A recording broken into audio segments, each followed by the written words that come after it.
welcome to Leaders of Tomorrow 18 Hours special initiative that celebrates the undying entrepreneurial spirit of the micro, small and medium enterprises. On the show today, on Insight, we get you an exclusive conversation with R. Satyanarayana, the founder of Career Launcher. On Bright Sparks, we'll be featuring Broomberg. It offers a host of cleaning services, as well as Tripoto, a company that has something for all those of you who love to travel. So that's what we have in store for you tonight. Let's get started with our Insight special. I caught up with the founder of Career Launcher and asked him about his growth story. Take a listen. Thank you so much for speaking with us on ET Now, Leaders of Tomorrow. I want to start by really talking to you about the kind of potential that you see as far as the education space goes. When you started 15, 20 years ago, it was obviously very different. What are the next, let's say, 10 years looking like? I think it's a very insightful part of defining a business space. So what has happened is, in the last 20 years, education also has expanded to include a couple of very broad and big areas, which are also entrepreneurially more accessible outside of the stereotypical education that we know. So if you look at it, education is kind of used to add up as school, setting up your own school as an entrepreneur, or setting up higher education university as an entrepreneur, or educational services. It could be coaching, like what Career Launcher started with, or book publishing, etc.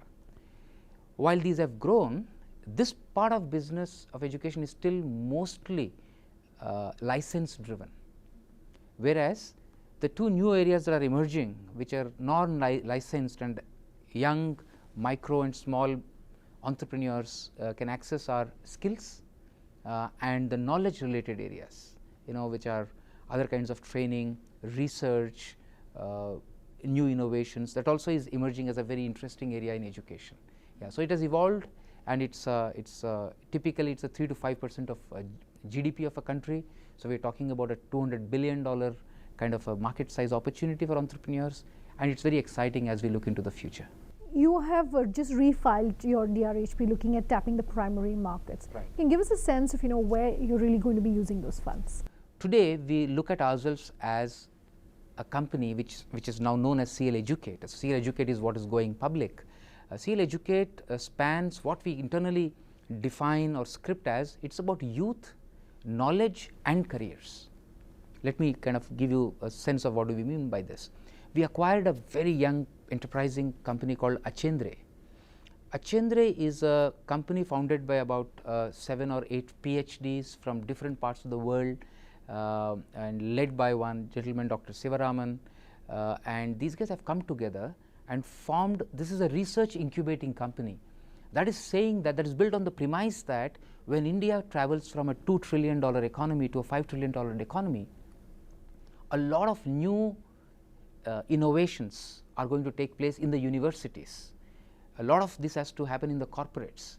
So Achendra helps build those knowledge incubators, research incubators inside universities and in companies. And we are also bridging the two by bringing the research funds from the corporates and making youngsters, with whom we are already in touch with. About 1.5 million of these youngsters are part of the Career Launcher ecosystem. So we have added the knowledge creation part to careers. And the third part is the youth. If you actually look at our span of touch, it is from the 14, 15-year-olds to about 26, 27-year-olds who go to, let's say, go to IAS or to a top business school in the world. Now, this is, in my view, or in our view, the heart of India's power of becoming a global economy. Have you faced any kind of funding challenges along the way? And I essentially want you to give some advice to the entrepreneurs and the MSMEs who are watching the show to understand how you really overcome funding challenges. Yes, I see funding challenges are as the biggest challenge. When after 2 years of my study on campus at an IIM, the only learning that I walked away from, which has kind of reverberated all the time, is entrepreneurship is about cash in bank. Okay, a P&L can be doctored by an accountant, but you are as good as the cash in the bank. So this is something that actually is extremely understood by entrepreneurs. I think the focus must be on how efficient we are, or you are as an entrepreneur, to make your money stretch. Can you stretch a rupee as equal to 5 rupees? How do you work on not going too aggressive on scaling without being successful in a curtailed innovation sandbox kind of an experiment or a pilot or a prototype? I think when especially there is too much of exuberance in the economy, the fundamentals are kind of forgotten, and thought of scaling begins to preoccupy the entrepreneurs or the founding group. That is something that one must watch out against. Focus, be very solid, build a robust team, and conserve cash. And when you go to the investors, they always look at these 3-4 things when they begin to put money. And investment community is very small. The word travels around, and if you are a good idea, you're doing well, the first investor will go and speak with a couple of more guys for the follow-up round, and you've seen it all the time. You're very aggressive in technology, in the use of technology. How much of the total budgets would you say that an MSME should look at in terms of having technology, and how critical is it for MSMEs to really integrate technology into all the processes they do? In today's context, technology has to be the heart of the DNA itself. It's just not an appendix or an add-on or a desirable thing to have at phase 2 of your expansion. One of the founding members must be tech competent and not just tech believer. I think technology skills have become a super premium to have. And the founding team, if it believes in technology, I think they are much better placed in being successful than ever before. That's point number 1. Point number 2 is, I think if you look at the most successful stories today of the world, from Google and Amazon to even telecom companies here in India, I think eventually you're owning only one thing, which is your brand, which has to be powered by the IP that you hold, the intellectual property that you hold, the patents that you can aim to hold, and that companies will get there. So technology is the only way you can build the next massively successful entrepreneurial ventures in India too. My last question as we wind down, what advice would you give MSMEs, entrepreneurs, startups about surviving the first year? There is this age-old saying in the Marwadi community, and as you know, they have DNA, and business intelligence is part of their DNA, is that the youngster should aim to survive for 1,000 days when he sets out. And I heard it from a friend of mine in a particular conversation. And they also say that, or he told me that if you survive 1,000 days, you're perhaps good to survive 1,000 years. And I don't disagree with that. A year, in my view, is too short a time for an entrepreneur to actually figure out lots of things.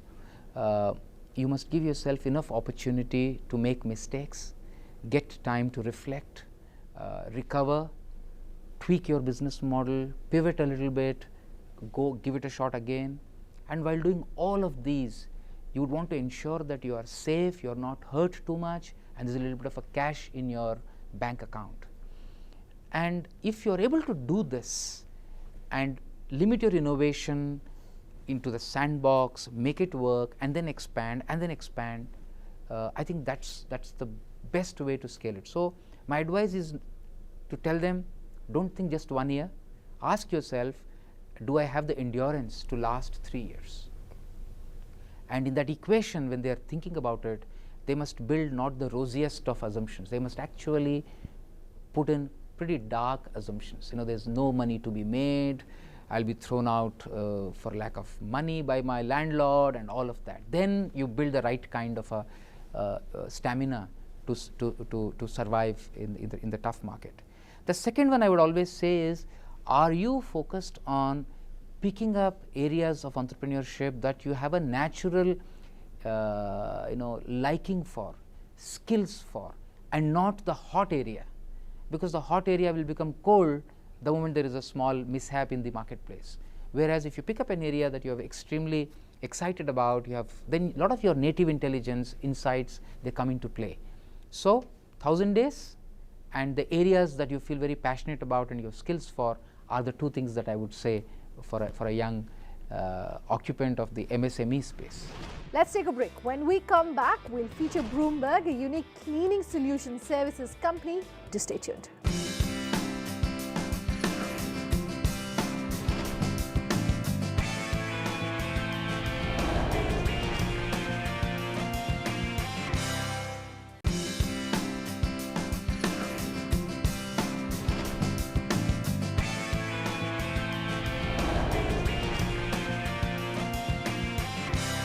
Welcome back. You're with us on Leaders of Tomorrow, 18 Hours special initiative for the MSME space. You are watching our Bright Spark segment. Our first story today is a 3-year-old startup that aims to organize India's cleaning sector. Broomberg offers a variety of deep cleaning services, and the brand's efficient staff is just a call away to transform homes and offices. 18 Hours, Libza Manan caught up with the man who is aiding busy consumers sparkle their spaces. Take a look. Delhi-based Broomberg Services entered the cleaning sector with an aim to become a one-stop shop for all cleaning needs of the consumer. An unpleasant experience in the cleaning space gave birth to Broomberg, the brainchild of young entrepreneurs Samrat Goyal and Ishan Besaiya. Today, Broomberg offers a variety of deep cleaning services with more than 70 well-trained, efficient workers on their roll, all set to dazzle homes and offices across Delhi NCR. Since I was 15, I had a dream that, me and my brother actually, we had a dream that we needed to start something. And during my consulting stint with the Boston Consulting Group, it was the role itself was very entrepreneurial with the BCG. So there was an incident that happened at home, and it propelled me to think in the direction of entrepreneurship. Professional cleaning services is a fairly new space in the Indian market. How about competition in this space? We do have a few competitors, but the competitors are of smaller scale. They're more with 4 or 5 people or 6 people, and that's how they operate. But their delivery is not up to mark. So therefore, there is a huge difference between the Broomberg experience versus a local service provider experience. Also, reaching the local service provider is really hard. What sort of research and innovation goes behind Broomberg? We have a research and development team actually, who they only work on understanding different kinds of stains that are there, different kinds of processes we can employ to make cleanliness more efficient. So for example, we have this database of stains wherein we have categorized 1,000 different types of stains available just at home. Broomberg services are available at the click of a button or are just a phone call away. From cleaning homes to keeping your cars spick and span, the brand offers nearly 40 different packages to suit the pockets and needs of the busy consumers. Today, this new entrant in India's startup saga is revamping the cleaning industry with its trusted and quality service.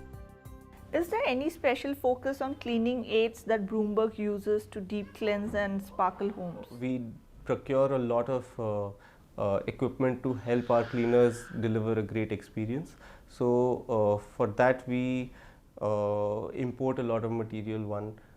We use a lot of unique tools and tackles. For example, I'll tell you, just to remove paint stains, there's a tool that we have. It's called a scraper. Who are dissatisfied with our service, we ensure we go and re-clean their house for free, so that they are satisfied with the service. Is there any sort of training that is imparted to the cleaner to ensure that they deliver Broomberg services with perfection?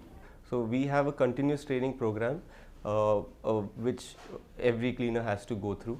Also, when they join our company, they go through a 14-day training program with our company. 7 days they are taught in a classroom with classroom etiquettes, with basic etiquettes, and how to clean, what type of material to use, everything. And the second week they go as an apprentice with one of the senior cleaners to understand the practical nature of work. What sort of opportunities and growth do you envision for Broomberg in the cleaning space? So cleaning itself is a very, very vast domain. So ranging from home cleaning services to car cleaning services to office cleaning services. So we are providing the entire range now.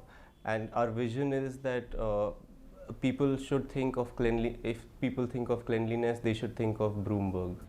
Winning hearts of over 20,000 customers, Broomberg has sparkled over 300 homes, offices and commercial spaces across Delhi NCR, and soon plans to take their services to different corners of the country. The brand takes regular feedback from clients, bringing in improvements and new innovations from time to time to provide a smooth and an enriching Broomberg experience.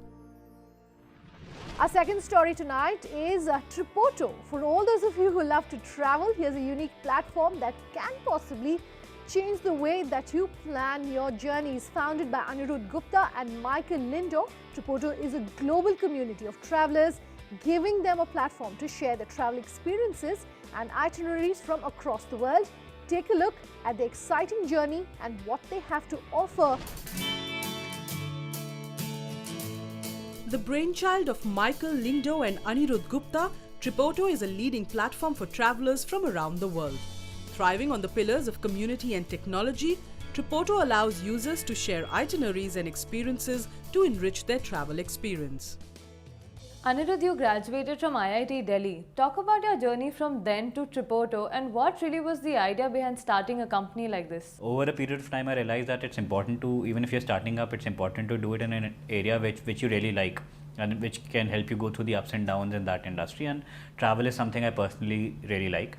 And combining it with two other things which I think are going to be the future of travel. One is the power of community.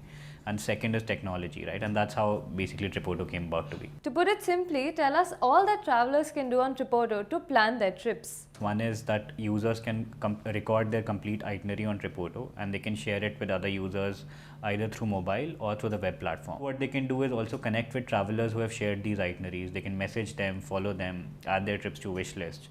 And three, what we also do is a lot of personalization. So when the user comes on to Tripoto, we try to understand what kind of traveler they are. Depending on what they have shared, what they are reading on Tripoto. And according to that, we try to show them content which might interest them, hotels which they might like to stay in, right? So this comes together in the form of a personalized news feed which is on the homepage. You also have an artificial intelligence application on your website. Talk about how visitors can use that to plan their trips. What we want to build is that it should be a seamless application which is right now chat based, where a user can ask any question related to travel, whether it be activities, destinations, flight booking, hotel booking, and they get a answer almost immediately, right? So this is the objective of building the AI application.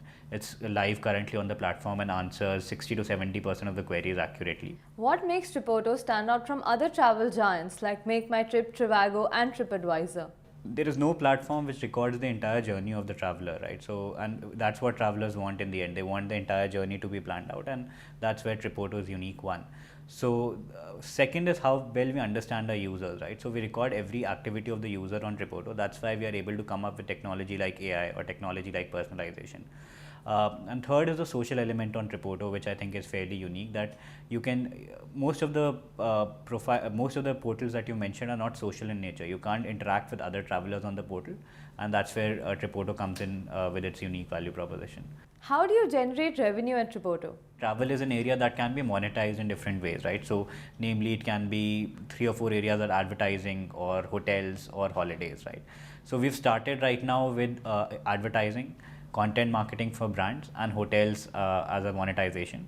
And in the futures, we'll be adding holidays and personalized holiday booking also on the platform.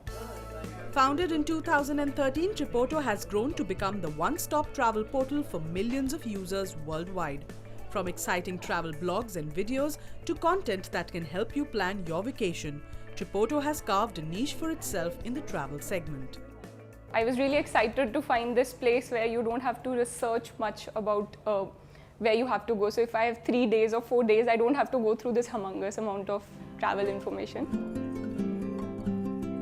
So Michael, you graduated from the Delhi School of Economics. From then to Tripoto, what was the journey like? And what really made you take the plunge into entrepreneurship? So you start a company because you think you're making a dent in the universe and you're changing the way things work. I was very passionate about technology and travel, and I wanted to bring both of them together to solve the travel problem, because a lot of people were looking at it in terms of a commodity, but travel is more about experiences. So we wanted to adopt a crowdsourced community-based model to solve the travel problem, and that was the genesis of Tripoto. How many visitors do you get on a monthly basis, and what is the turnout annually? Now we do about 2 million unique visitors a month, which translates to about 24 million per year, but we're growing on a month-by-month basis. Right now we do have about 20 million visitors on our travelers on our network, so who not only publish travel itineraries but also use us as their primary planning platform. What is the mantra behind Tripoto? What really is the work culture, and how do you keep your employees motivated? It's very important for us to be very agile, to make decisions quickly, to act on it, and to be independent. So we have no hierarchy here. It's very important for everyone to take ownership of the product, of what they're building, and execute it very, very quickly. So that's the mantra behind Tripoto, and everyone's works as an owner as opposed to an employee. Lastly, Michael, tell us what makes Tripoto a leader of tomorrow. In our case, we're the only publishing platform for travel content in India.